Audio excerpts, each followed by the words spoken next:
11월 18일 목요일입니다. 오늘 본문은 사사기 8장 22절부터 35절입니다. 이제 미디안을 다 물리치고 이제 미디안에서 이스라엘 백성들을 기드온이 구출해냈습니다. 기드온이 완전히 영웅시되고 인기가 최고로 상승하는 단계죠. 이스라엘 백성들이 기드온에게 왕이 되어달라고 요청을 했습니다. 그런데 기드온이 겉으로는 거절을 했습니다. 하나님이 다스린다고. 그런데 거기서 끝났으면 좋았을 텐데 전리품을 요구했습니다. 그리고 그 전리품 여자들 귀에 다는 이 금 귀고리를 다 하나씩 받아가지고 이 금으로 에봇을 만들었습니다. 이게 나중에 올무가 되어서 올가미가 되어서 이 기드온과 이스라엘 백성들이 우상을 섬기게 됩니다. 기드온의 이런 행위는 무엇 때문에 일어났을까요? 욕심 때문이었을까요? 왜 그랬을까요? 우리가 좀 깊이 생각을 하면서 본문을 살펴야 되겠습니다. 자, 22절부터 28절. 왕이 되어달라고 하니까 왕을 거절했습니다. 얼마나 바른 신앙 고백입니까? 그런데 금 귀고리를 전리품 중에서 가져오라. 또 그걸 가지고 에봇이라는 것을 만들었는데 이게 제사를 드리는데 에봇이 사용된다면 이거는 절대적으로 필요한 것이죠. 그런데 이 에봇을 금으로 만들어서 그거를 숭배하고 그거를 섬겼다는 것이 문제가 되는 것이죠. 한번 본문을 보겠습니다. 그 뒤에 이스라엘 사람들이 기드온에게 말하였다. 장군께서 우리를 미디안의 손에서 구하여 주셨으니 장군께서 우리를 다스리시고 대를 이어 아들과 손자가 우리를 다스리게 하여 주십시오. 그러나 기드온은 그들에게 말하였다. 나는 여러분을 다스리지 않을 것입니다. 나의 아들도 여러분을 다스리지 않을 것입니다. 오직 주님께서 여러분을 다스리실 것입니다. 요까지는 아주 바른 신앙 고백이에요. 그런데 24절 기드온은 말을 계속하였다. 여러분에게 한 가지 정이 있습니다. 각 사람이 얻은 전리품 가운데서 얻은 전리품 가운데서 귀고리 하나씩을 나에게 주십시오. 미디안 군은 이스마엘 사람들이므로 모두 금 귀고리를 달고 있었다. 그들은 기꺼이 드리겠습니다 하고 말하면서 겉옷을 펴고 저마다 전리품 가운데서 귀고리 하나씩을 거기에 던졌다. 그의 요청으로 들어온 금 귀고리의 무게가 금 1700세겔이나 되었다. 그 밖에도 조정달 모양의 장식품과 폐물들, 미디안 왕들이 입었던 자주색 옷과 낙타 목에 둘렀던 사슬이 있었다. 기드온은 이것들을 가지고 에봇 하나를 만들어 자기가 사는 오브라 성읍에 두었다.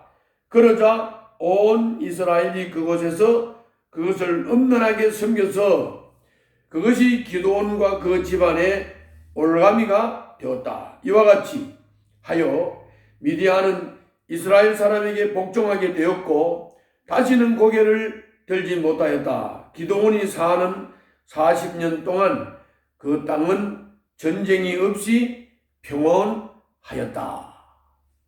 자, 기드온이 왜 그랬을까요? 나는 너희들을 다스리지 않는다. 내 아들도 너희들을 다스리지 않는다. 하나님이 다스린다. 나는 왕이 되지 않는다. 그런데 왕은 안 됐지만은 왕처럼 행세를 하죠. 전리품 중에서 귀걸이를 하나씩 가져와라.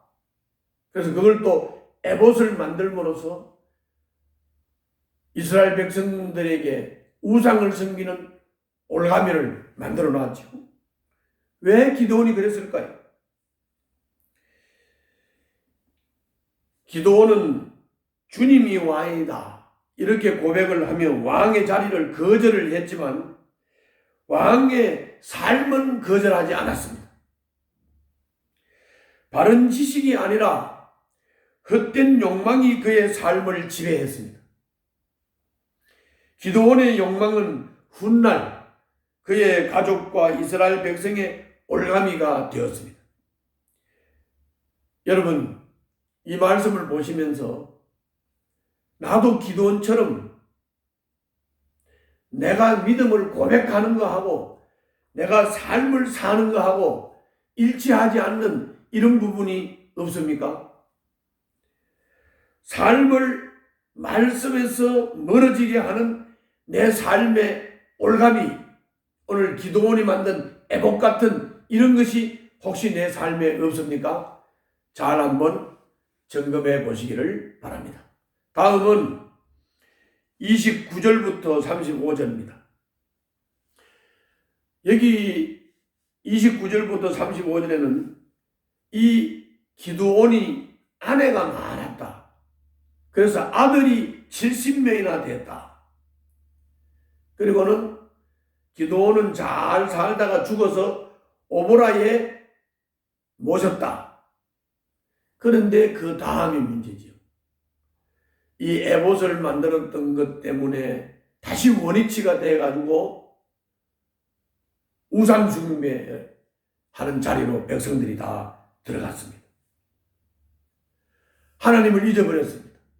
하나님만 잊어버린 게 아닙니다. 기드온이 베푼 은혜도 다 잊어버렸습니다. 그래서 지도자는 무엇을 어떻게 하느냐가 매우 중요합니다. 본문을 제가 한번 읽어드리겠습니다. 29절부터 35절입니다. 요아스의 아들 여룹바알은 자기 집으로 돌아가서 살았다. 그런데 기드온은 아내가 많아 친아들이 70명이나 되었다.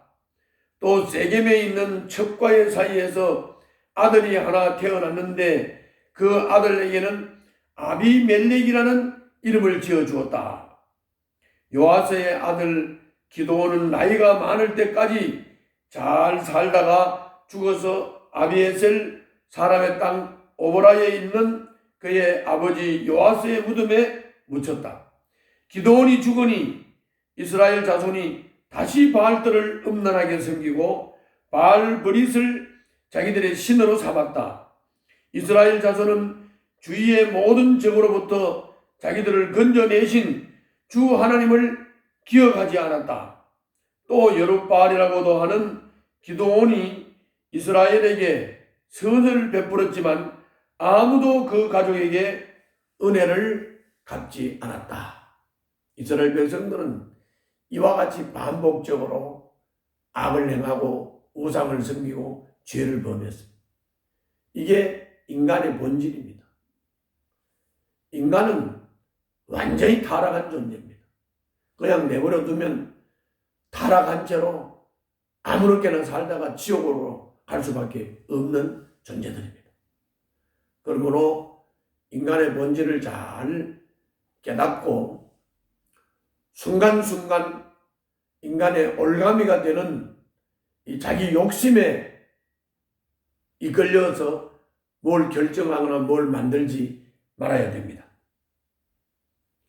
이스라엘은 왕이 있어야 안전하다고 오해를 했기 때문에 기드온을 보고 왕이 되어 달라고 했습니다.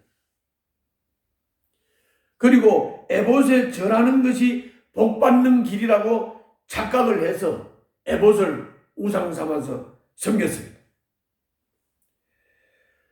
그들이 당장은 미디안을 몰아냈지만은 이런 불신적인 깨달음과 태도가 계속되면서 주님은 이렇게 깨달음이 없고 계속적으로 반복된 자기들의 사고를 버리지 못하는 이런 이스라엘 백성들에게 또 다른 미디안을 보내신다고 하는 것을 우리는 알아야 됩니다. 주님과의 관계가 바로 서야 합니다.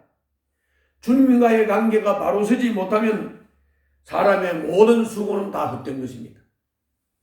기드온은 미디안을 물리치고 승리를 해놓고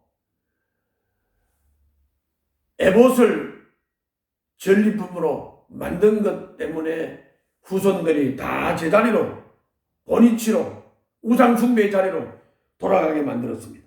헛수고가 된 것입니다. 나는 실패의 원인이 어디에서 오는지를 한번 잘 찾아보세요. 해결의 열쇠를 누구에게 구해야 될지를 잘 한번 생각해 보십시오. 하나님 한 분만으로 우리는 만족해야만 합니다. 하나님 한 분만으로 오케이가 되어야 됩니다. 그런 하루가 되시기를 바랍니다. 기도하겠습니다. 주님을 아는 지식이 주님과 이웃을 섬기는 삶으로 나타나게 하여 주시옵소서. 주님을 바로 알게 하여 주시옵소서. 그때그때마다 바른 분별을 하게 하여 주시옵소서. 예수님 이름으로 기도하옵나이다. 아멘.